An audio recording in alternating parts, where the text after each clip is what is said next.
All right, welcome back to another... Oh, man, I forgot to get an adjective. I got your back again, Kevin. All right, well, it's another blank episode of V8 Radio. What do you got, Mike? It's another infinitely ebullient episode of V8 Radio. Like Ebola? Well, unlike Ebola, ebullient means to be cheerful or full of energy. Oh, wow, well, you got that right. Right on. I'm darn near neither of those today. But I'm working on it. Dig it. All right, well, I'm Kevin Oeste, joined as always by our esteemed co-host, Mr. Mike Clarke, who is infinitely ebullient. Is it ebullient? Ebullient, yes. Ebullient, right on. Mm-hmm. All right, man, well, it's been a little while since we've done our last episode of V8 Radio. This is the show where we talk about car stuff and projects and events and things like that, and we tend to start these off with a trivia question to kind of bait and switch people into listening to this extravaganza. Do you have a trivia question lined up for us today, Mike? Indeed, I have a trivia question, Kevin. And here we go. All right, right into it. You are usually the center of attention if your CUDA is decked out with the, quote, high-impact option. What is it? Well, the high impact was a series of colors.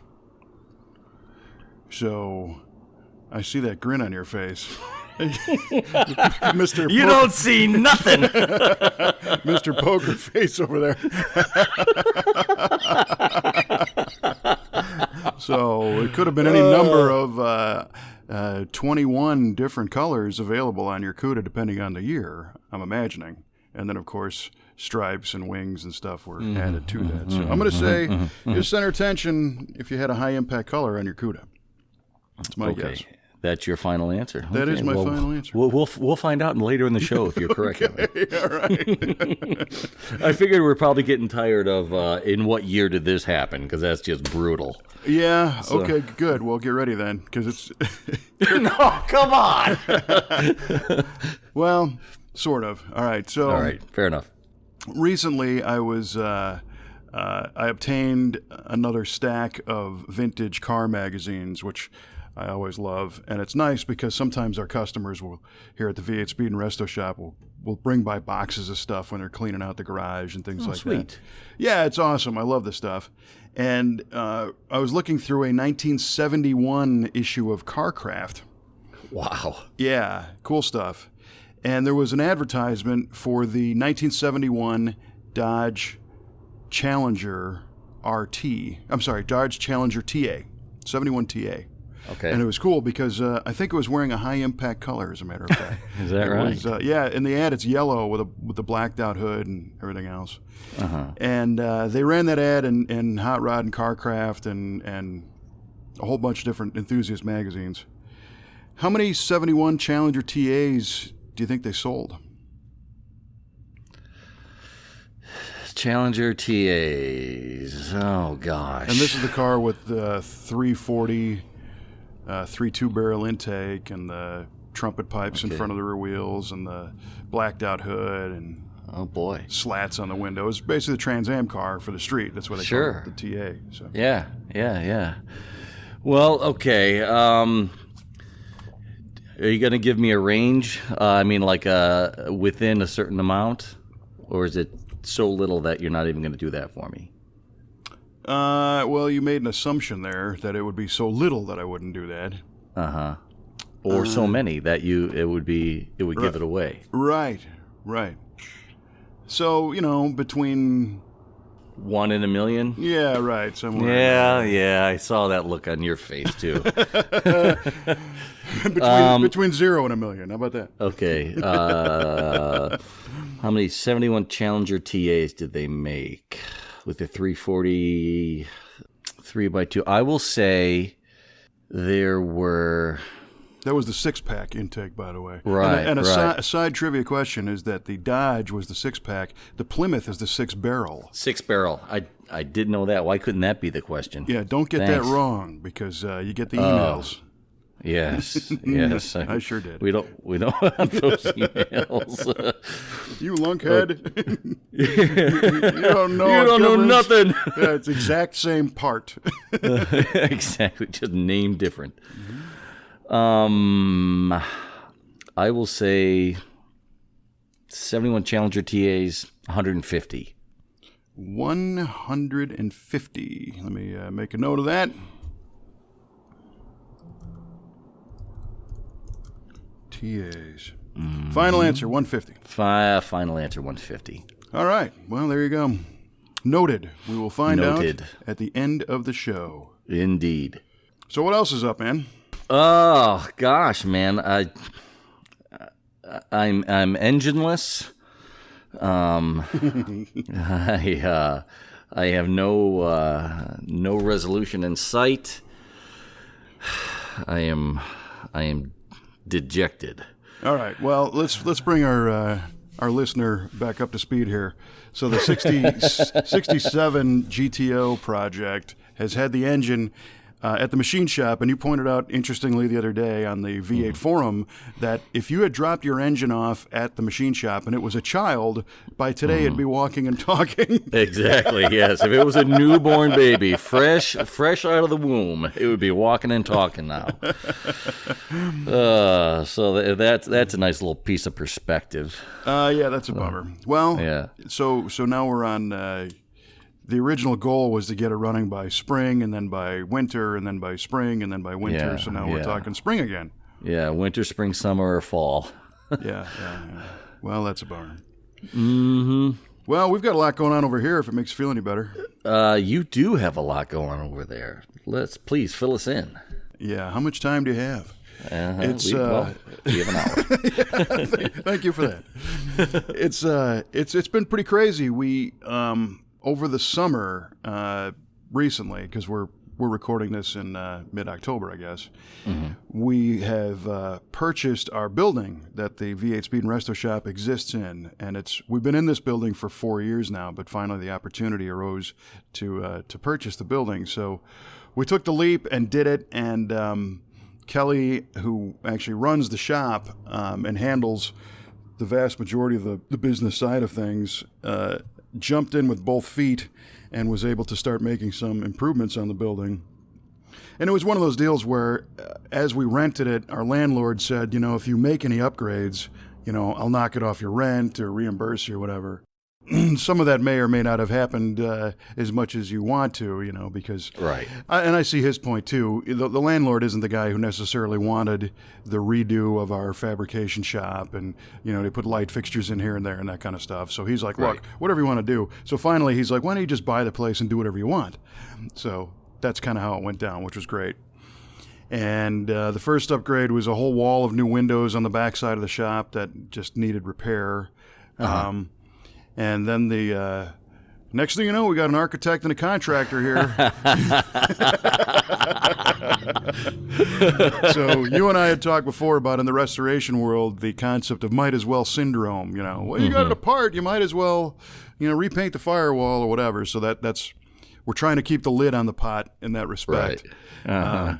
But right now, our building had kind of a facade on the front because it's got some history. The middle part was an old service station 1 million years ago, and then it's been added on in several directions. Mm-hmm. And we are expanding the office space, and we're blowing the roof off and going up and adding trusses and a peak and recladding the front and changing some other windows and putting in another bathroom and down the line. So it's a big project. It is a big project. Pretty ambitious. It's going to be killer when you're all done. Well, yeah, I appreciate that. It's going to be really cool, and we're trying to do this in phases because, right now, thankfully, the economy is pretty good around here, and we're able to make this happen. We've got great customers, and we've got stuff going on. The city has been real good to us. We're in the town of Red Bud, Illinois, and they've been very helpful. They have not, sometimes when you are in a city and you're trying to do a modification to a building, you've got to go through a lot of legal hoops and committees and stuff. And they're all for it, and they've been nothing but supportive. So that's really cool. I mean, God forbid if it was a quote historical building, then there's even more hoops. that you'd have to jump through, and you'd be really restricted as to what you can do on the outside and all that. Right, stuff. and we were kind of aware of that in the beginning, and we kind of intentionally didn't get into a situation like that. I mean, this building's been around for a long time, but it's not like on the map of protected Right. species or anything. But it's funny you mentioned that. It was kind of cool. The guy that I guess kind of 2 owners ago of this facility was a gentleman who did a vast majority of work on this place and did some of these add-ons and stuff many years ago. And his name was Louis.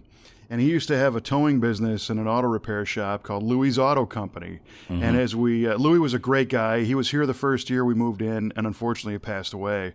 But he used to live next door, and he'd come over on his bicycle every day, and he would help us out. And on. It was neat. It was one of those situations where we're trying to track down an electrical outlet and figure out what fuse it is, and Louis like, oh yeah, I remember, in '84 I put that one in over there, and he did so much of this stuff himself that there was some liberties taken with design and with not necessarily with codes, but we like to say things were Louis'd because he had his own style of doing stuff, and he was a guy who did whatever he could with what he had, so Sure. Nothing extravagant but very functional. Right. And when Louis passed away, we were bummed because he was such a cool guy, but at the same time we kind of missed that opportunity to say, hey, what's going on with this thing over here, and him having the answer. But this past week, we removed the facade off the front of the building and discovered the lettering from his old shop. It says Louis' Auto Company out on the front of the building right now, which was pretty neat. Yeah, and a lot of the townspeople have been driving by and honking, and they all a lot of these people remember Louis and remember seeing that sign up. And and I put a thing up on Facebook saying, hey, we apologize for our destruction and our mess right now, but here's a picture of the plan. And I'm starting to get kind of a neat little history of people telling stories about what this place used to be, and that they had an uncle who worked there, or whatever. So it's been pretty cool. That is pretty cool. It's nice. I think it shows what a good neighbor you are out there you're keeping the building fixed up and really revitalizing it. Well, we're trying. And like I said, it's one step at a time. Once the outside is reclad and the new roof is finished and the offices are done, we're going to turn our focus inside after we kind of recover from that. And in the main mechanic shop area, that's next on the list. We're going to redo the lighting and the ceiling and all kinds of stuff in there, and hopefully do a nice floor coating and tune up the look of that and all that kind of stuff. So yeah, but because through all this, you're still running your business as normal. Right? Correct. Yeah. Well, normal in quotes. Exactly. We still have 20 cars in this place right now, and the challenge has been the first step after the we had these windows put in, so we had to get all the cars away from that area, where there was mild construction going on, so nothing happened to them. And then the next phase was the roof on the south-facing side of the roof peak. And we had to make sure that the roofers on the roof weren't dropping things through that would land on something, right? So, oh boy, we had to move cars and take protective measures and everything. And people are supposed to have their cars improved here and not destroyed. Right. So, but so far it's all going well. We haven't had any casualties. Kelly's got this giant magnet on wheels that she's driving around the shop all the time, picking up screws and tacks and all kinds of stuff. Sure. Yeah, right, just to prevent any of that risk from happening. So that's good. Yeah, right on. Very cool. Very cool. We're what's the estimated completion date on this? Do we have one? Well, these guys are moving fast, and to kind of. We're lucky we're dealing with a contractor, a local guy who's flexible, allowing us to do some of this work ourselves. Okay. And not on the construction side, but on the demolition side. Nice. So Kelly and I have been staying late and tearing down the office walls and getting the fixtures out and the ceiling tiles and all that stuff. And interestingly, we found a file that old Louis actually had an environmental lab test the ceiling tiles and found that there's no asbestos in the building. Right on. So we felt having that paperwork and looking at the tiles that we were safe enough to remove these on our own without having to call in a specialist. Yeah. And they're actually it's interesting. They're made of like a press board, they're like paper, but they're all compressed. And then they got white paint on one side. These little probably 9x9 square tiles. Huh. Interesting. So, we pulled all that stuff out, and we've been doing, we've been here till midnight every night, ripping stuff down, which is okay. I mean, it's nice at the end of the day to go swing a hammer and break stuff. Yes, sir, it is. Yeah, blow off some steam, and I've been sitting at the desk quite a bit recently, so to get out and, get some action going. Mm-hmm. So the trick, though, is our contractor team comes in the morning and they press on, and they've been working a lot faster than we have been. So, is that right? Yeah, they're kind of on our heels saying, we thought you guys would have this room destroyed by now, and it's like, yeah, almost. But the timing is kind of interesting because as we're talking, 6 days from now, Kelly and I are getting on the road to go to SEMA in Vegas. Oh, boy. That's right. That's right around the corner. It is. Clock is ticking, and we're bringing the reloaded Camaro back out. Mm-hmm. It'll make its second appearance at SEMA, and we'll tell that story in a minute. Mm-hmm. And our contractor team is going to be working while we're gone. Oh. And that's a little spooky. Yeah. And not because these guys have been great. They don't require supervision. They're hustling. Mm-hmm. They're doing a great job. But I just want to kind of be around, partially to take pictures of stuff, because we're documenting all this. But also, if they have any questions, we're going to be a little bit out of the loop. So I want to have a meeting and make sure everybody knows what's supposed to happen. Mm-hmm. We were we were joking the other day about taking the Sharpie and drawing the X on the left leg, so it's the one that gets amputated, not the wrong one. That's awesome. But our stuff is, we're not building a hospital here. It's pretty simple. Right. We're just re-roofing and adding a couple things here and there. But they will be bringing a piece of equipment in to break up the concrete floor, and we got 2 big walls coming down. And oh boy, yeah. Our office space was at ground level for the front of the building, but the whole building's on a grade, so the back part of the building is raised up about 3 feet. So that's going to get dug out, and it's going to be leveled out to the same. Oh, really? Yeah. So the office. Oh, that'll be killer. It'll be neat for the office part. So I figure those guys, hopefully they can get that done this week, maybe, and then we can get on the road and know that the big trauma is done. So, yeah. So anyway, to answer your question, we're hoping. Kelly keeps saying December to have this thing done, and that's a month and 2 weeks. So yeah, that's aggressive. Yeah, they went. The thing that slowed them. There was only one thing that slowed them down so far, and it was the roof on this place. They removed the shingles, and the plan was to do basically a tear-off roof job, which means tear the shingles off. You evaluate the boards. Replace any plywood or anything that's up there. Hopefully not have to replace any trusses below them. Mm-hmm. And what they found was that there was 7 layers of shingles on the top oh of my this building. Lord. 7 layers. So it took them probably an extra solid 2 days just to get the shingles off the roof. 7 layers? Yeah, can you believe that? Now that's a little flexible with the code, isn't it? Yeah, that was a Louis thing right there, because he knew. And it was funny because during the process, I was not here, but some old guy came in and he apologized. He's like, "I remember putting the 7th layer on that, and I'm sorry. You guys got to go through that." And I'm like, Oh my gosh. But the amazing thing about it was once the shingles came off, all of the plywood underneath was in perfect shape. Well, of course it is. It's had a ton of protection. It's had a ton of protection, but I thought it would all be bowed and like warped from heat or something. Just from the weight of the 7 layers of shingles. So we lost time peeling the shingles, but gained time and material by not having to redo everything up there. And the new roof is a tin roof. So it'll last forever and not have any leaks and all that stuff. So those guys are moving right along, and I think that December deadline, I think it's going to happen. So Good. Yeah, right. Well, right on, man. I like seeing the progress of that place. I remember when you moved in there, I was really stoked about that and all the space you gained and all the extra cars you could put in there and all the more work you could be doing. And just to have it kind of keep progressing like that is fantastic.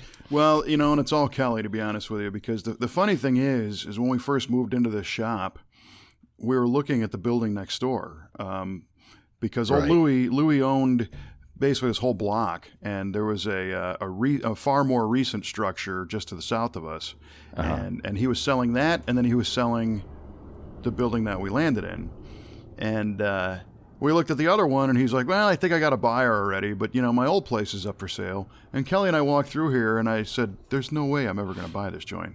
I mean, it's just a disaster. I'm like, no way. And so it became available for rent, and I thought, well, I'll rent it, but it's just too weird because of the way it's been added on. There's, and it used to be a body shop, but the collision shop moved out because there wasn't an easy workflow to get from the front to the back and into the paint booth and everything. But for a restoration shop, you're not getting a car in on Monday that's got to leave on Wednesday. So the workflow wasn't quite as critical. And as soon as we moved in, we just did a couple things. We had a brick guy come in and brick up a couple of windows that were not conducive and fix a couple of walls. And I'm like, oh, that's a little better, And then Kelly's like, well, if we're going to be here for a little while, I'm going to redo the back. There's actually two buildings. The back building is where our fab shop is and the body shop. And she went through with another contractor and refaced the inside, put some tin up, new lights and heaters and stuff, and I'm like, wow, that's really nice. Yeah, holy cow. Yeah. So then I was like, well, this place ain't so bad, and then it became a crisis of opportunity when it went up for sale. So we said sure. So it'll get there. Yeah, but it's got its charm and it has its challenges too. But we've got some plans. So yeah, we'll see. Well, it's great. I mean, you have so much more freedom now to do what you want with it, and you can totally make it your own and revitalize it and reconfigure however you deem necessary to even improve your workflow that much more and truly make it your own.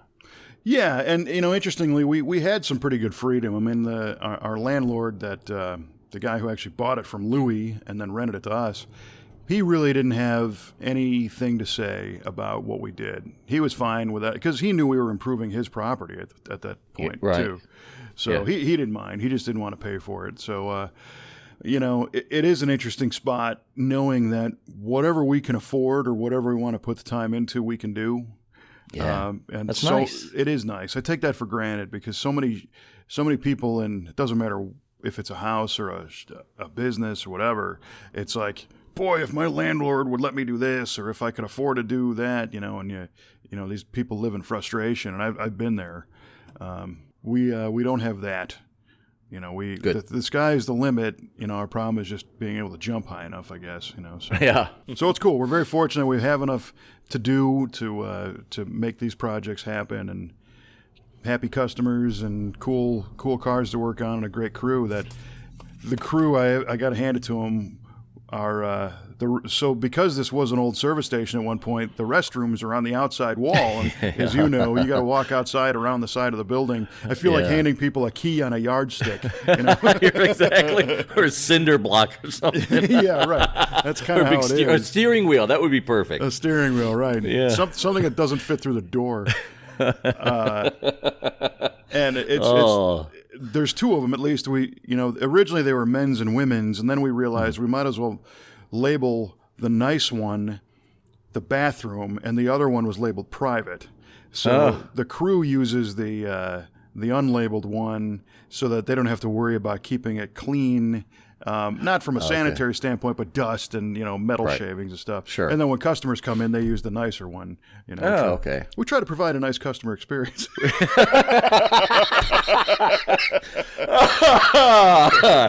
Oh boy, I can't believe you're not going to keep those bathrooms. Yeah, here's the nice, palatial and beautiful. Here's the nicer bathroom of the two.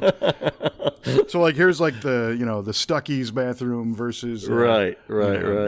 So those bathrooms are going away, and we're building a a bathroom in the back of the shop for the crew.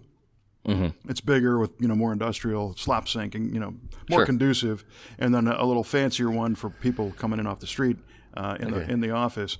And in the meantime, this week, because we've been destroying the office part, the power's been off to the bathroom. Oh boy. Oh, that's weird. The new one's not finished yet. It's a black hole. Yeah. So you go in the side of the building and it's dark, and luckily everybody's got cell phones with flashlights on them. Perfect. But I gotta thank our team for working through all this. And not saying this is crap, I'm going home. They're very resilient, and they're all very excited about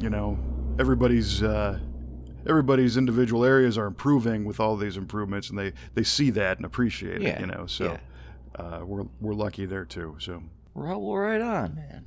Could you imagine? Because I guess you're going through some renovations in your company's as well. But I think at that level, it's far more of an inconvenience, than a shared vision. Right. I mean, it's luckily for me. I mean, I'm rarely ever in the office anyway, because I work out in the field, going to different customer locations, and every once in a while I do have to stop in and grab parts and do some administrative stuff, but really nothing much. So when we're going in, it's a really big warehouse with an office attached to it, and there used to be 4 different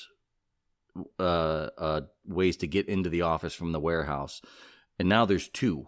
Oh, and you'd walk in, and you would naturally just walk and try to go into the one room to get into the office, and then you look up and see a wall there now where there used to be a door. Oh, yeah, that's weird. You're like, oh, well, this is not the way to go anymore, and you kind of regroup and figure out what you're doing.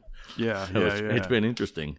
And it's a much bigger scale than what we're talking about. So it's. I mean, they totally gutted the inside. They dug trenches in the concrete floor to run new network lines, and they're reconfiguring all the cubes and putting those desks that electrically raise and lower. And nice. Oh yeah, totally reconfiguring the office space. What used to be a conference room is now a workspace for our help desk, and the kitchen is now relocated somewhere else, and it's now more offices, and it's just completely different from what we were used to. Wow! But it looks great. It's going to look great. So that's cool. Those stand-up desks are neat. I'm thinking about trying to build something cool for the office. Finally, I built Kelly's desk, which. It's kind of a takeoff of an old service writer desk, but she wanted a front that a customer could come up and kind of lean on and still have some privacy underneath. So it's all. I think I made this out of 18 gauge steel and tin that we recovered from our first V8 TV shop back on her parents' farm. And I still don't believe he did a whole TV show and ran a shop out of that place. I still have trouble believing that. Well, looking at this project here, I mean, that was literally 22 by 30, and then a small little prime booth next door, and we did that for years. Yeah, you sure did. So I guess it's my frugality and my conservatism of not jumping into big giant things and getting the most out of my space. You did. We did, but as Kelly points out, she's like, you're hindering yourself and the business and the whole thing. You gotta move forward. So she makes a good point. She makes a great point, and that's where we're at now. It's like, let's get the guys everything they need and space and see what happens. So reinvest in the business, make it grow. Right. Yeah. I mean, at your old place, you could work out one car at a time, maybe 2 if you had one in the shop, one in the paint booth. No, at one point we actually had 4 in there, believe it or not. 4? Yeah. Oh, wow. We had like one on the lift and one under the lift. Oh, I gotcha. And then but one now next you have to it. 20 in there. Now we got 20, and that was a funny thing. And I remember reading a story about the LA freeways, because they were talking about the 405 freeway and the 10 freeway. That intersection is the busiest intersection in the world. And they said there's already 6 lanes, going back and forth. Wow. And somebody's like, well, just add another lane, take eminent domain and knock down all the houses next to it and add another lane. And it doesn't relieve the traffic because it just allows more cars to go through at the same time. And that's what happened here. We thought, we'll have this big giant shop because I don't even know what the square footage is. I think we're between 8 and 10,000, 8,000, something like that. It's not the biggest place in the world by any stretch, Right. but we thought we can have some cars in here and then still have some open space where we can shoot some video and have a relaxed, a relaxed amount of cars. And next thing you know, it's completely jammed. Every square foot is jammed with cars, and which is a great thing. But, we have a lot of cars in here, and they're all getting worked on. We don't have any dead cars in here. We've got off-site storage for that. So there's 6 cars that are, in limbo. Oh, boy. For whatever reason, customer needs to stop on it or something, or waiting long-term for parts. So, at this point, we could probably put more cars in here if we had more space and more people to work on them. Again, it's a great problem to have. But Trevor pointed out, our mechanic Trevor said, he talks about the law of flat space. And I keep telling these guys, I'm like, can you keep at least one workbench clean so that if something comes in, we can, go work on it right there? And he's like, well, the law of flat space, man. As soon as you clean something off, somebody else will pile stuff on it. That's true. Funny you should mention that, because I record this in my garage. I'm on top of my workbench, which doubles as my toolbox. And I had to spend about 20 minutes cleaning it off before I could get ready for this today. Right, absolutely. I know how it is. So it's all good. So it's good that I said at the beginning that this is a show about cars. Yes. Have we talked about one car yet? I think I heard a GTO mentioned earlier. Yeah, right.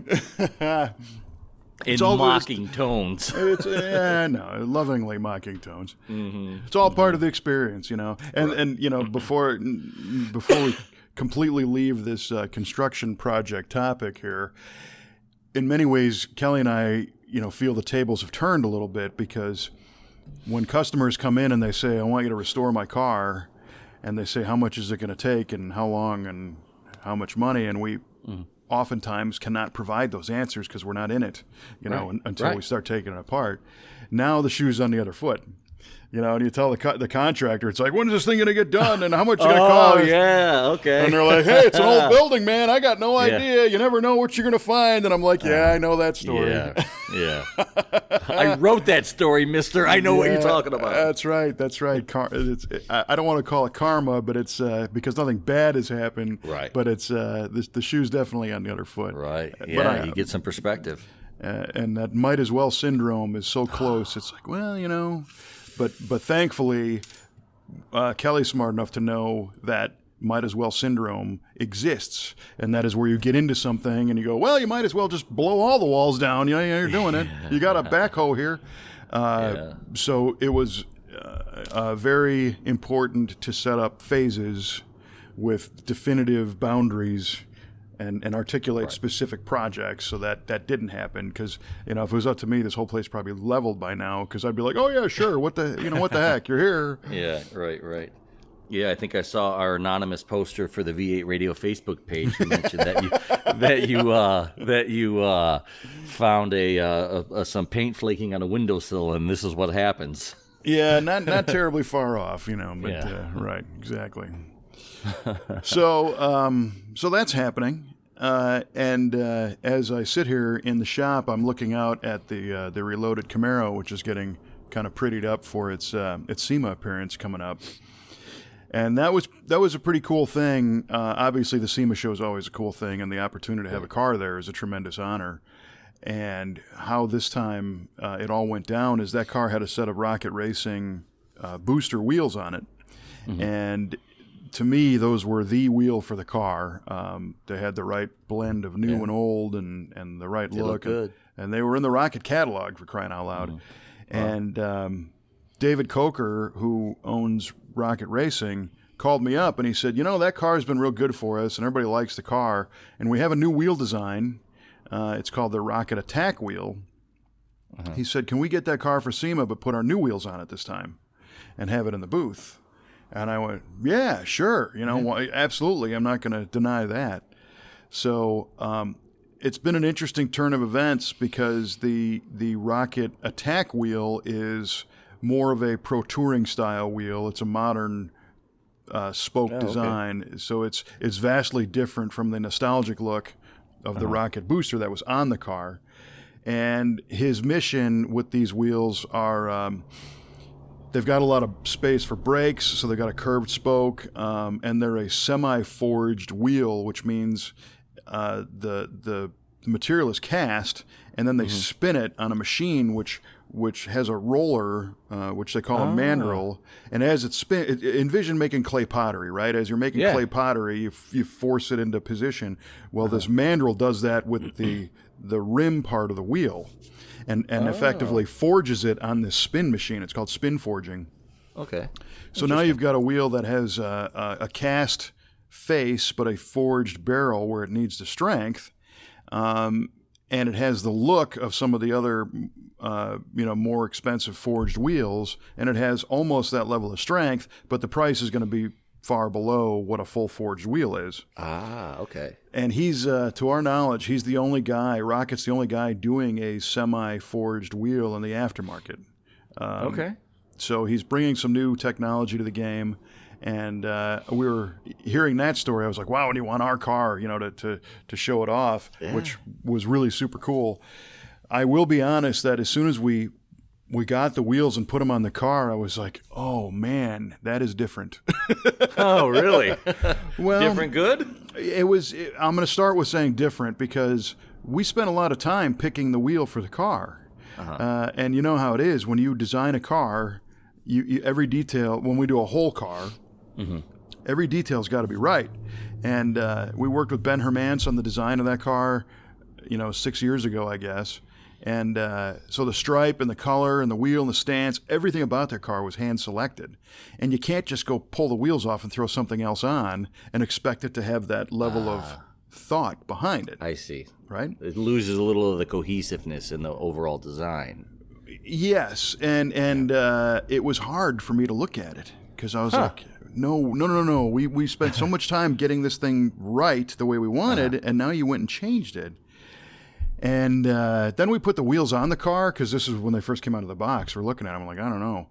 And I was like, you know what? That looks really good. Once I could suspend, what it was and look at it with fresh eyes, and now it's a 68 Camaro with this two-tone silver paint scheme and this stance and those wheels on it. I'm like, hey, that's bad. So in the process, the new wheel, you can see through it far more than you could through the Rocket booster. The spokes are kind of thinner and whatnot. Okay. So we pulled all the brakes off and repainted the calipers and painted the rotors and treated all that stuff to a freshen up so that, now everyone's going to be looking at the wheels, so we want to make sure that looks nice. Yeah. And, but the car's doing great otherwise, and it's still a ton of fun to drive. And oh, boy. Yeah, it's cool. It's a good deal. So yeah, 6 days she'll be in the trailer, westward bound. Oof. Dang. And how long? SEMA's a week long, right? The show is officially open on Tuesday and closes Friday afternoon. Oh, okay. But there's things going on Monday as well, so it's a 5-day, kind of thing. I got you. And this is your 21st SEMA?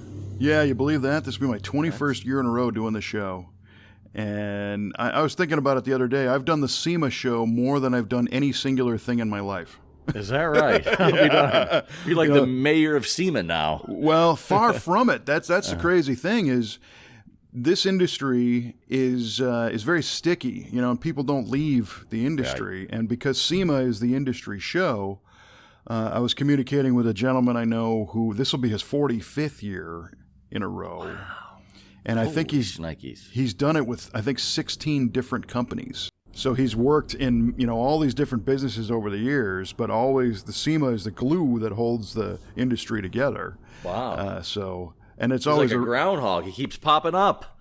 Well, and he's not the only one. I mean, it's kind of a running joke we have, because standard trade show attire is the polo shirt, with the engraved, the embroidered logo. Yeah. And that's what you do is you check and see what color shirt does this guy have on this year. That's awesome. Because things change, and sure. I'm lucky. I've been able to do this for 21 years under essentially two companies. Yeah. But the first company changed owners 4 times when I was there. but it was still the same company. Oh boy. Yeah. Oh, no kidding. So yeah, but between Peterson Publishing when I started at the magazines, and then became the Peterson Companies, and then it was bought by the British organization EMAP, and it became EMAP USA, and then after that it was Prime Media, and now it's evolved into 10, the Enthusiast Network. Okay. So that was all one deal there, and then when I left and we started V8 TV, then that's the shirt that I've had on ever since. So, but interestingly, I'll be wearing a different shirt this year. Will you? Because I'm actually hired by SEMA to work at the SEMA Central. SEMA Central. SEMA Central is as you go into the grand lobby right before you enter the main hall, there's a stage set up that the SEMA organization has, and it's all about signing people up to be members. And if you're a SEMA member, you can go there and talk about your benefits and the different things that the organization does.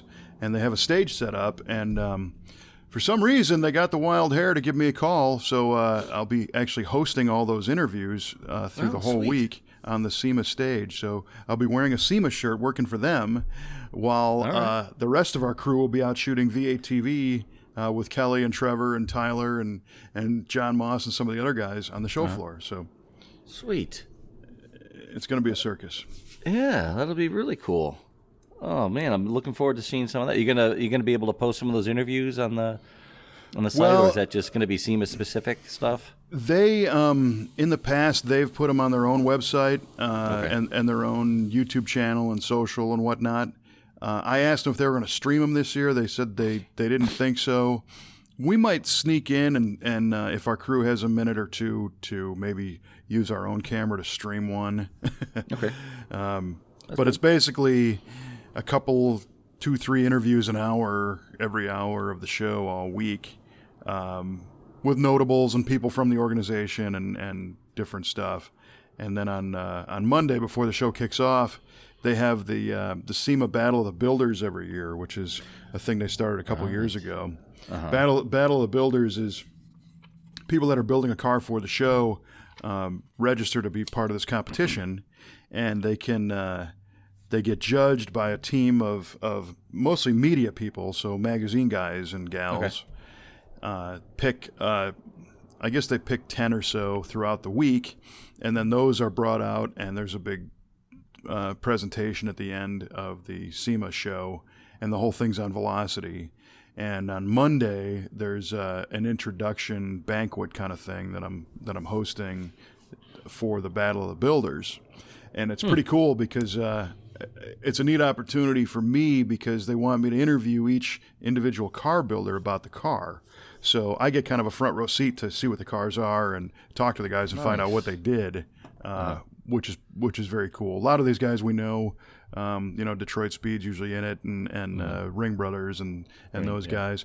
But the Battle of Builders is not open purely to those kind of cars. There's 4-wheel drive trucks and imports and race cars and all kinds of stuff. So I'm looking forward to seeing some new stuff and meeting some new people. So yeah, for sure. That'll be really slick. Huh. Yeah. So there's so much going on with the car in the booth, and then the team out shooting interviews, and they got some great ones lined up. As usual, some neat new parts that are coming out, and Kelly's going to be interviewing a bunch of people about some new cars that are hitting the floor, and then I'll be over at the SEMA Central deal. The only downside of that is I'm not going to be able to get out and see the show this year. Oh, bummer. Believe me, it's not a terrible thing, but it's you want to get out and see what's going on. I do, anyway. and it's kind of a giant family reunion every year to go see people and say hi. So hopefully I can sneak off for a few minutes here and there. Yeah, we'll find out. But what you will get to see quite a bit of what's coming up after SEMA. We got Muscle Car and Corvette Nationals. Yes, coming up. November 18th and 19th. Which I am totally excited for. Yeah. Oh, it's my favorite show of the year. It's my one show I will not miss. I will make sure I tell my wife, this is when I'm going. This is what's happening. Don't schedule me for anything else. Don't volunteer me. Don't say, "Oh, Michael will do it." No, I'm gone. You will not be voluntold to go do something. Exactly. Do not volunteer me to do anything. Yes. Well, that's a good thing because we're supposed to do a broadcast from there, and exactly. it'd be harder if you weren't there. Yeah, it would be a little one-sided, I think. Yeah. Yes, that is. It is the greatest show in the world as far as car shows, straight up car shows. Right. And Bob Ashton and the crew again have a lineup that is just unbelievable of fresh restorations that are being unveiled, of other feature cars, of the theme displays. Got a neat one this year, the Shaker Scoop Invitational. Is that right? I got my McCacken magazine just came the other day, and I already got a few dog ears in it. Oh, right on. I haven't gotten mine yet. Oh, yeah. It just came in yesterday or the day before. So, yeah, lots of good stuff. Class of 67. Got a bunch of unveilings that they have listed in here, but the only ones that I really remember is the 68 Ram Air 2 Firebird, the 73 Super Duty TA, and the 68 Ram Air 4 GTO convertible. But all the rest of them are just kind of a blur to me. Yeah, gee, I wonder why. But yeah, they're going to have the pure stock drag cars. What would McCacken be without all the Shelbys they're going to have there? They're going to have Studebakers. They have the barn finds. All the unrestored originals that are going to be I love seeing the unrestored cars because they're such a time capsule and they're unmolested and they're just how they're supposed to be from the factory. It's fantastic. Yeah, and then I think they're doing day 2 cars again, aren't they? Probably. I don't know if I saw that. The day 2 modifications installed. Yeah, it's such a great show, and again, we're very fortunate to be. As McCacken has called us, the official videography team of the event. So that gets us some access to get up close to these things and talk to the people, and we'll be doing some. You got a nice full-page muscle car of the week ad in there too. Yeah, how about that? Look at that. How about that? That's nice. Well, that's kind of muscle car of the week's people are there. Yeah. It's such a great experience to go there and see so many people that are into those cars, and a lot of them watch our show, and they always have great questions about some of the cars we featured, and we feature cars from that show on Muscle Car of the Week and the whole thing, and it's a big love fest for muscle cars. It is totally.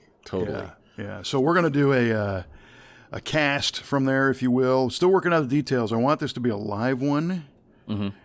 Which would be what I think would be the coolest way to do it. Hopefully the technology's in place that we can pull it off and get a good stream out of the Stevens Convention Center. Yeah. The Donald E. Stevens Convention Center it's a beautiful hall. It's also it's a union place, so it's one of those things where we've had cars on display there in our V8 Speed and Resto shop display, and it's like, yeah, you need that cord plugged in. It's an extra $150. Yeah. So we want to make sure that we can do our thing without having to involve without having a grievance filed against you. Too much outside help.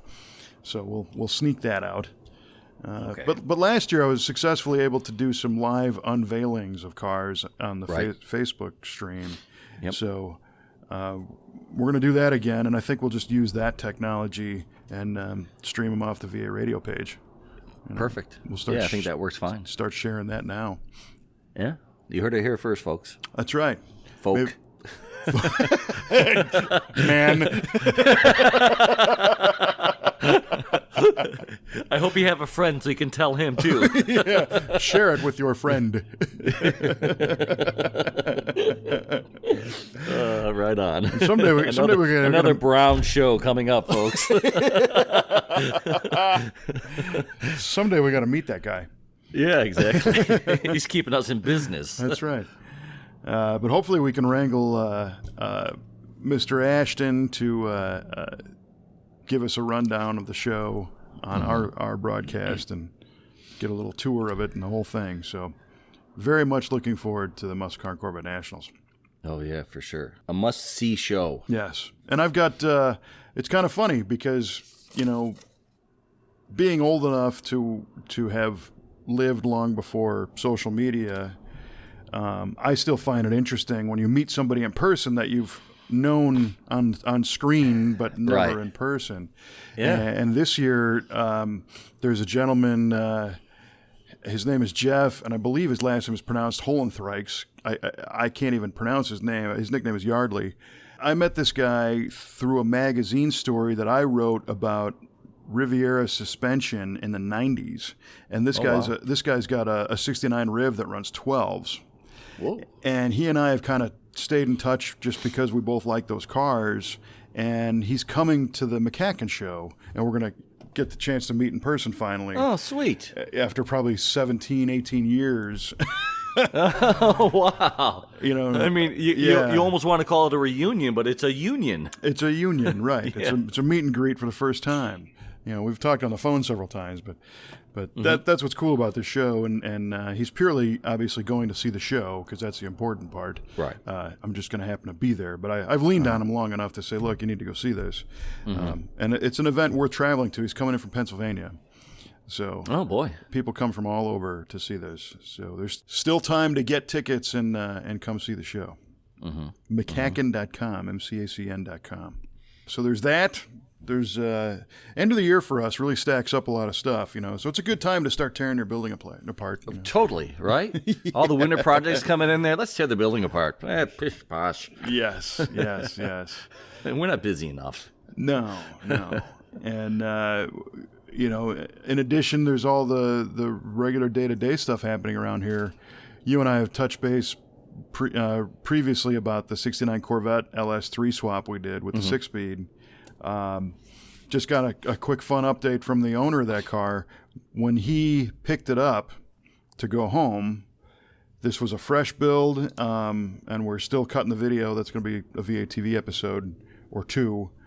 But he jumped in the car and drove it 775 miles to get home without a hitch.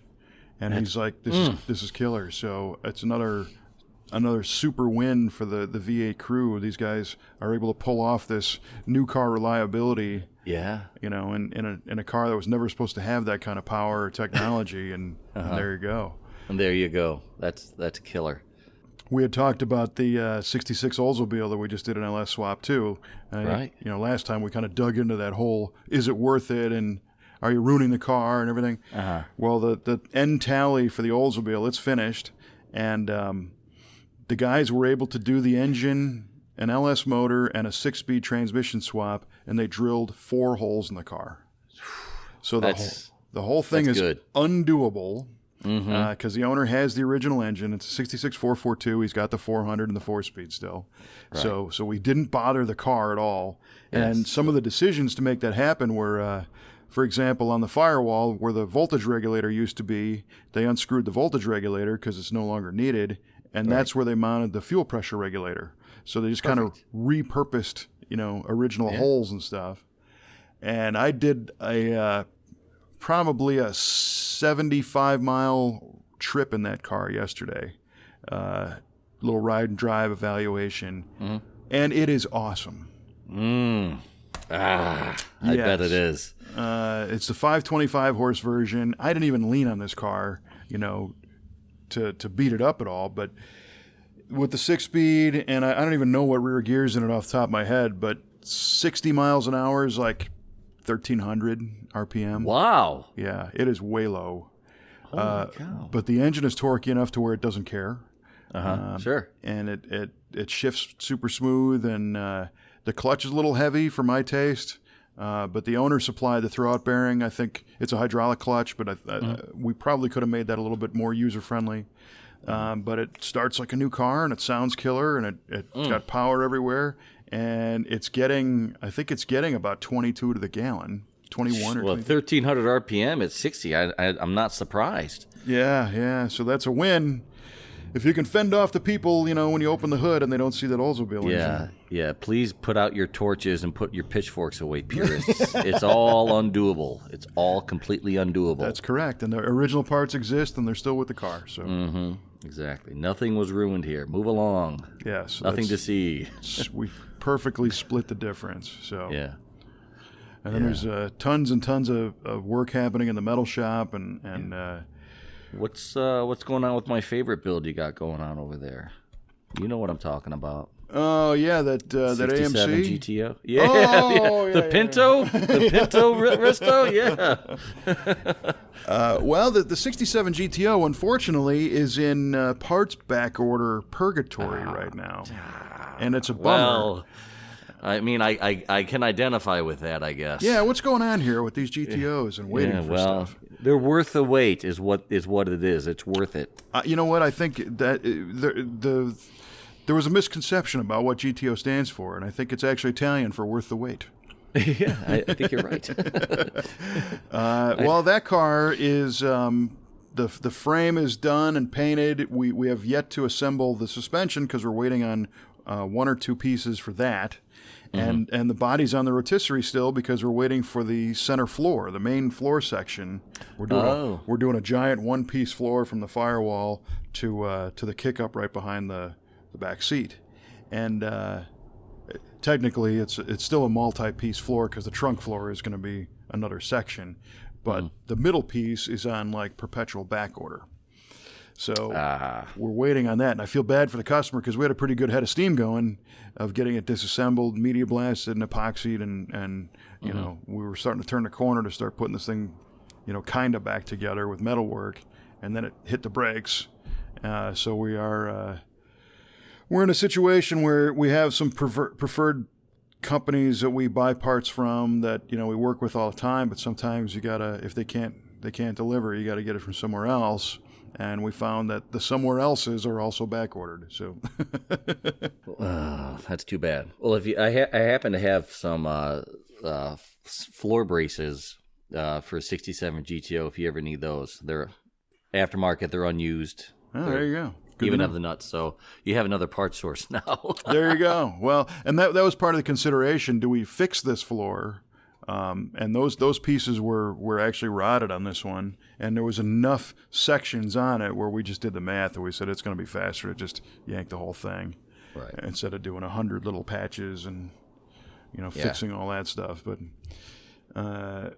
But interestingly, we another very cool project just arrived 2 days ago. As a matter of fact, this one is a 70 Mach 1 Mustang. Ooh. That is going to be a very cool project. This one, the customers had it. It's been around for quite a long time, and he identifies with the car as it is. Regards to color and style, he really loves the look of the 70 Mach 1, so we're going to keep all that stock and kind of tune it up a little bit as far as the fit and finish and the color a bit. But this guy doesn't have a lot of time to tinker with cars, so this has to be a non-tinker mobile. This has to be a car that you go into the garage, open the door, close the door, turn the key, and go. This guy does not have time to fiddle with adjusting carburetors or tighten screws or make adjustments or bring it back and, dial this. This thing essentially has to have new car reliability, feel, fit and finish, and still have that look of the 70 Mach, which is a pretty big challenge because, as you know, when you have an old car, the benchmark is a little bit different. I mean, this guy, what really matters to him is that the doors close, perfectly, and that it starts nice. It doesn't shake. It doesn't squeak. It doesn't rattle. So, we got to somehow stuff a new Mercedes inside of this thing. Yeah. Well, I was going to say he's looking for a new Mustang with a old Mustang body. Yeah, and it has to be this car. Yeah. So the cool thing is, there's parts available to do it. We're going to do a full Detroit Speed front suspension and rear suspension, so it'll have the Corvette spindles and tubular arms and rack and pinion, and that suspension is super compliant and comfortable, and it handles really well, and it doesn't beat you up. And then for the engine, it's so cool because at some point it was like, well, we should put a new Coyote motor in it and call it a day. Yeah. But that detracts from the experience of the kind of the original Mach 1. This was an FE motor. It was a 390. Well, actually, this don't kill me, but this was a 428 car. Original motor's long gone, and the transmission's long gone. So he's used to seeing an FE under the hood. All right. So we're going to kick it up a notch, and we're building an aluminum FE for this car. Really? Yes. So it's going to be an aluminum, basically 427 architecture, but maybe more displacement, a little bit of a crank in it, and all aluminum, like aluminum block and heads and everything. Everything, yeah. Yeah, aluminum. I didn't know you could get an aluminum FE block. Yes, you need to bring a Brinks truck to the store that. With you. Shelby makes one. Oh boy! There's a shop called Pond Performance that makes one. Then there's another really interesting one that came out a couple years ago. It's called BBM Performance, and it's designed here and it's cast overseas. It's actually cast in Korea. And then brought back and machined. And you got a ride in that 64 Galaxy that we did, the blue one. Yeah. That had a set of BBM heads on it. Oh. And they're very, very nice. Let me tell you, they flow nicely. Yeah. Well, yeah, so that car moved really well. Well, they make a block and those cylinder heads and everything else. And we're still trying to figure out if that's the way to go or one of the other tried true sources. I think the Shelby, you can buy an engine complete, and it's like 550 horsepower for about $25,000. The S in Shelby should be $. You're definitely buying the Shelby experience. We're pretty convinced that using some engine builder friends of ours, in fact, our good buddy Eric Von Berkham is going to be key in this engine build because he's an FE guru on these things, and really is looking forward to doing it. Interestingly, because of the kind of the reliable nature and the stock feel and all the rest, this is not intended to be a race car, and it's not intended to be a super radical car. Right. So we're looking at maybe 500 horsepower, probably 550 foot-pounds, but just torque all the time. So that it feels real good. But we're not taxing anything on the engine. We're not going to run 12-to-1 compression or anything ridiculous. And we're going to be doing a Holley fuel injection system using the stock shaker scoop. So it's going to look just like, a Super Cobra jet in aluminum with a functional shaker and the EFI and the whole deal. And then we're connecting that to a computer-controlled automatic. So we'll be able to the Holley Dominator ECM controls those transmissions. So we'll be able to dial in our shift points and everything. So now we'll have something that has the look of the Mach 1. It'll have kind of an exotic motor under the hood, some technology with the fuel injection, and then have creature comforts and a solid feel and handling. So, it's a very nice, interesting car. Yeah, for sure. And I like the 70s too. That's a great looking car. It is. 69 and 70 are both. It's funny. They're very similar, but both very different. And we got a great wheel design that we're looking at. Again, nothing over the top, a 17-inch wheel. I'll be sharing a rendering very shortly. We had a rendering done by our friend Tavis Highlander. And you've seen Tavis's work before. He does a lot of the cars for Steve Strope with Pure Vision. He does a lot of his renderings and does them for all kinds of people. But he was excited about the project. We're very happy with what we got. And at first glance, you're like, yeah, it's a 70 Mach 1, but it's one of those cars, as soon as you start to look at it, you're going to go, holy cats. Yeah. What's going on with this thing? That's really slick. Do you have a name for the car yet? I don't, actually, because it's such a tricky one. I don't want anything hokey for the car. And the Mach 1, there's been so many Mustangs, and they all have these names to them. And I'm trying to... Well, you're the guy. You keep coming up with these awesome adjectives for our show. The Max Mach. There you go. Yeah, done. Right. Right. Maximum. Perfect. Yeah. I think we got Look at us. We're getting work done here. Actual work done. Congratulations. That's a first. MACH. Maximum. Maximum. Maximum 1. Yeah, there you go. Boom. And the one is spelled WON. WON. Oh my god. Oh my god. We got to incorporate this thing. We got a business. I think we got a business here. We could do a show. Right on. Yeah. Well, there maybe that's it. Because it really has to. It's got to be kind of maxed out in every direction, but still a little conservative. That's what I've been struggling with. It's not. Right. It's not. It's under the top, but it's over the top at the same time. Right. Right. So. You can't have anything clowny with it. It's got to be cool. Right. So if everything goes well, which so far everything is, and it's a good vibe around the car, the team's all excited about it. Possibly a SEMA car next year. Ooh, right on. Possibly a McCacken car next year. Okay. So all right. Yeah, we gotta get moving. But the car has arrived, and we're getting the parts list together right now. And I think, unfortunately, the time challenge on this one is probably going to be the engine. Oh, sure. What I've learned is that there's a decent amount of those aluminum FEs out there. Like I said, you can call a couple sources today and buy one, but it's not a high volume piece. So sometimes you call up and you order one, and they gotta wait for 20 more orders to run the foundry, and that kind of thing. So we'll see. Yeah, I imagine that's a pretty low volume deal. Right. So yeah, and Trevor and the mechanic team are all excited because this car, again, with its, we need to know what this thing's doing like all the time, because the customer is not somebody who's going to go in the garage and say, yeah, it's doing this. What do you think?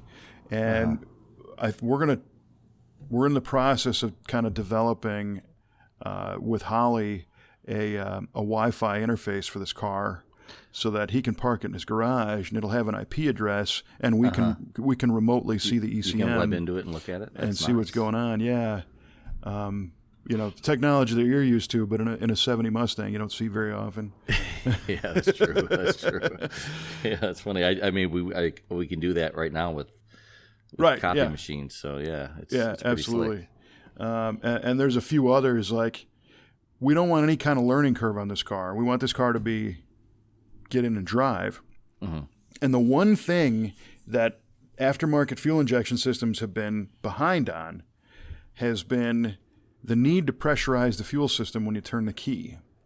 So today, if you go to your Ford dealer and you get behind the wheel of a new Mustang, you turn the key, you don't have to turn it to on and wait. You just turn the key and it lights off. And I believe that part of that is they use some check valves in the system, and they've got a pre-pump in there, and they try to keep that system pressurized all the time. And on a car like that, you drive it every day, so it doesn't have a chance to bleed off that pressure. Right. But on these fuel injection swaps, doesn't matter who it is, Fast or Holly or Edelbrock or Phytech or whatever, you always got to turn the key and run the fuel pump to build the pressure before you turn the key and start it all the way. And if you don't do that, it'll just crank, and then you turn the key off, and you do the same thing again, and it still hasn't built pressure up. So it becomes a starting issue. It feels like something's wrong, even though it's not. So typically we tell customers to get in the car and turn the key to the on position, and then reach over and put your seatbelt on, and then hit it, right, and build in a little time. Sure. But I myself did it yesterday on that Oldsmobile. and that's a GM fuel system and computer and everything. There's nothing aftermarket on that. And I still did it. I got behind the car and cranked it and cranked. I'm like, darn it. I was supposed to wait. So we have a thought to the Holley Dominator ECM in particular will have it's got an opportunity to have a turn-on lead for the ECM. So basically you can trigger turning it on before the key. And what we're talking about doing is essentially using maybe a dome light. So as soon as you open the door, it'll prime that pump automatic for you. That's a great idea. And then you hit the key and it lights off. Huh. So these are the kind of things that we're trying to build into this car, to make that new car experience, for real as much as possible. So okay. It's a fun exercise in creativity as well as something that just looks cool and goes fast. Yeah. That's pretty slick, man. Yeah. I wouldn't have thought that dome light thing. That's a good one. Well, it's real similar to what you see on some modern cars. I think the Camaros do it now where you grab the door handle and it rolls the window down an eighth of an inch, so it clears the weather strip. So when you grab that door handle, it turns something on, which makes that happen. Okay. And the Holley system will allow you to do that. You don't need the ECM to be full powered. You can turn it on with something else.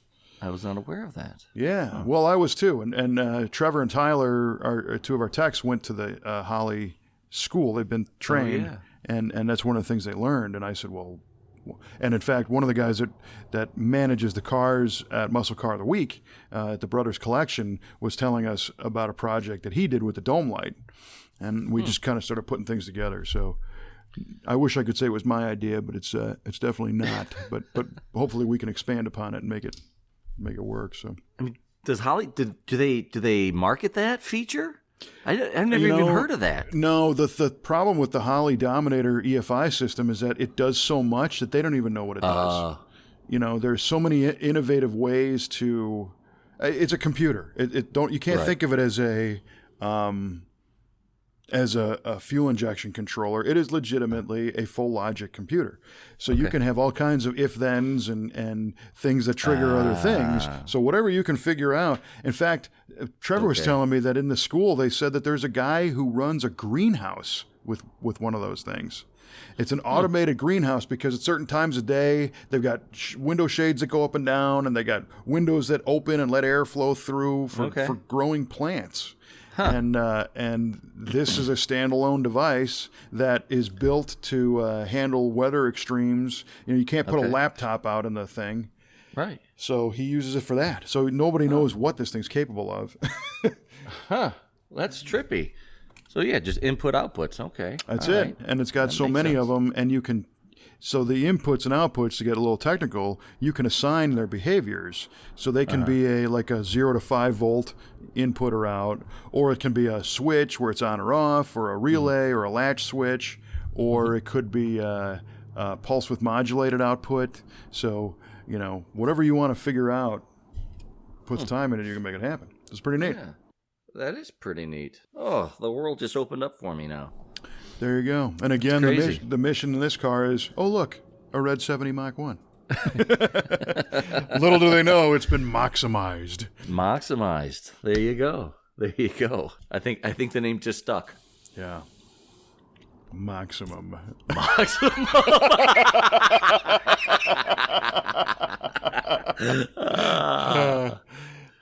See if we can hire Schwarzenegger to say it, Oh, perfect. Today you'll be driving the Maximum. The Maximum Mach 1. The Maximum 1. Oh, that's good. That's good. All right. Well, I think we're to that point. We've got to reveal the answers to the trivia questions here. I think you're right. All right. Here we go then. I asked you about the high impact option on your CUDA, and I asked you what that was. And I couldn't. You couldn't be more wrong with this answer, Kevin. Perfect. Good. I should say no. You couldn't be more right. Exactly, it was the paint color options. With the great names, I guess like your vitamin C orange or your top banana yellow, that sassafras green, high impact colors. Yeah, and I think yes, you are correct. It is the color choice. All right. Well, finally, I win one. Yes, finally. Or get one right anyway. I think you're like 25-1. No, I missed a few of them. I'm pretty sure. Yeah. All right. Well, and the question I asked you was in 1971, Dodge ran an ad for the 71 Challenger TA, and in the ad it was yellow, one of the high impact colors. And the question was, how many of those Challenger TAs were sold for 71? Mm-hmm. And your guess was 150. Yes. Which, knowing that there were Mopars of such little production, like 14 Hemi Cuda convertibles and things like that. Yeah. That's where I was going with that. I knew. That's good. It was good logic. The correct answer is 0. Oh, come on! God damn it! And I gave it to you too, if you recall, because you said, "All right, what's the range? 1 to 1,000,000?" And I said, maybe 0 to 1,000,000. To 1,000,000, yeah. So interestingly, they ran ads for a car they never sold. That's crazy. Yes. 0. The TA program did not exist for 71, and if you ever see the ad, you can Google it and see it, or I'll put it on the page when we publish this show. I'll say they photo labbed, because it was far before Photoshop, but they took a 70 car and added the 71 stuff to it and Photoshopped it and created a fake. Really? Yeah, so it's not even a real car in the ad. I'll be darned. And it didn't exist, so kind of neat. Yeah, kind of neat. Yeah, real neat. Yeah, real neat, Oasty. 1 with a 0. Mm-hmm. Yeah. Well. Oh, well. You came up with Ebononics. What was this called, this show? Infinitely ebullient. Ebullient. There we go. Infinitely ebullient. Infinitely by the way. ebullient. You cannot even... A two-parter. Cannot measure the ebullientness. Not even moderately ebullient. It is infinitely ebullient. Yeah. I think I had moderately okay once. So. Yeah. Well, I had moderately neato. Yes, right. Gone far beyond that. Far beyond, yes. All right. Well, hey, that was fun. And we apologize for not talking about cars till the very end, But well, you got to make them wait for the good stuff. Well, I was just following the script. Mm-hmm. For the vast amounts of preparedness we made for this show today, right? Correct. Yeah. Can't deviate. Oh, well, heck, I'm in an office that's all gutted out. Let's talk about that. Yeah, you think? I don't want to get the producers mad and veer off the script at all. Exactly. Might get fired. Yeah. Can't have that. All right. Well, listen, we thank you, man, for watching or listening, wherever you are. Please call in one time or leave a comment that you've listened. Yeah, right. And you can tune into V8 Radio on iTunes at v8radio.com, link through our Facebook page, the TuneIn Radio app, the Stitcher Radio app, and Google Play, of all places. And hopefully soon we'll be doing a live one from the Muscle Car and Corvette Nationals. Check that out at mccacken.com, and we'll have more info on our Facebook page. And until next time, thanks, Mike. It's been fun. Likewise. And keep it under 100.